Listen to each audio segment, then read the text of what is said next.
If you have ever hesitated at a payment terminal, unsure how much to tip, you're not alone. Tipping norms are evolving, and as of yesterday, there is a significant change in Quebec. A new law mandates that suggests that tip amounts must be calculated on the pre-tax total, not the after-tax amount. So here to help us navigate these changes and the broader tipping landscape, we have etiquette expert Blais Comeau. Good morning to you. Good morning, Melissa. Let's just first talk a little bit about the tip and kind of where this all evolved from. Yes, so let's go back in time. Let's go back to 17th century. Wow. There's an innkeeper, and at lunchtime, people would be coming in and they wanted service really quick. Yeah. So he puts, that little urn on the counter. Okay. And he scribbles to ensure promptness. Oh.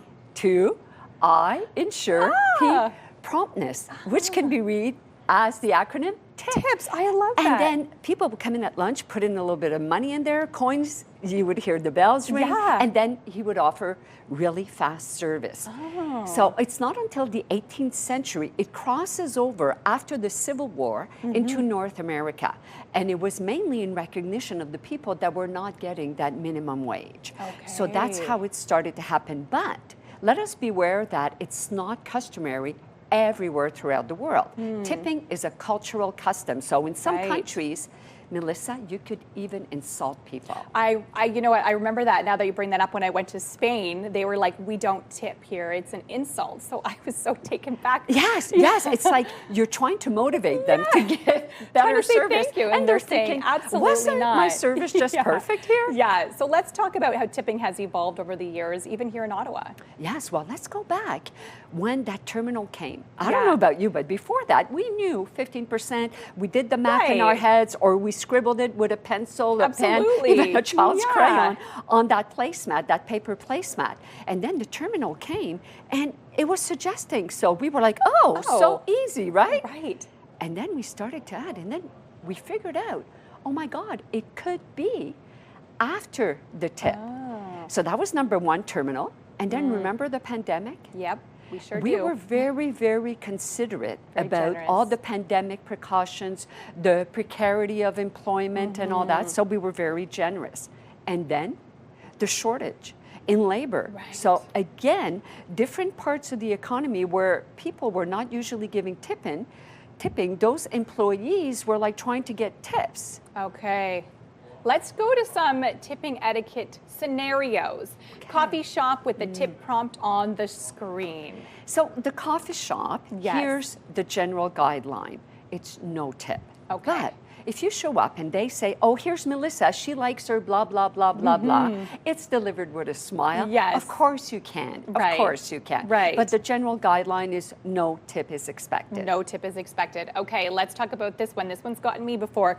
Picking up a takeout order. Yes, and here too, the answer is no tip expected. Okay. But, Melissa, if they know that, you're hosting at home and they've given you those extra plates, they've given you those napkins, they've added something special, and it's always perfectly acceptable to recognize those people in our community. And then when they know that it's us, we also get back that recognition. Do you have to give a certain amount, or is it kind of less than what you would give a server? Yeah, usually you'd go between like 5 to 10%. Okay, so and a it little depends, a little less, yes, than when you're being served at the table. Okay, perfect. Let's go to our last scenario, less than stellar service. We've been talking about this today. Yes. A lot of people have some very interesting thoughts on this. Yes. And so as far as we're concerned here in Ottawa, in the National Capital Region, actually throughout Canada, as far as we're concerned, there is that expectation of tip.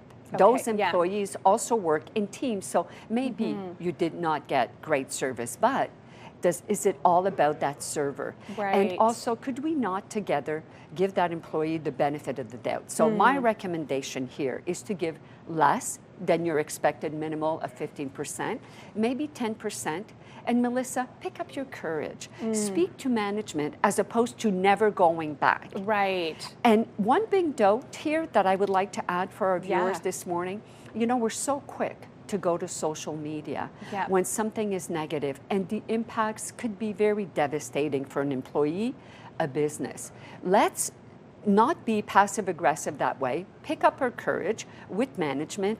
And on the flip side of that, Melissa, How about when they deserve kudos, we name the person, we name the place of business, that's when we should go to social media. I always say you never know what someone truly is going through. You don't.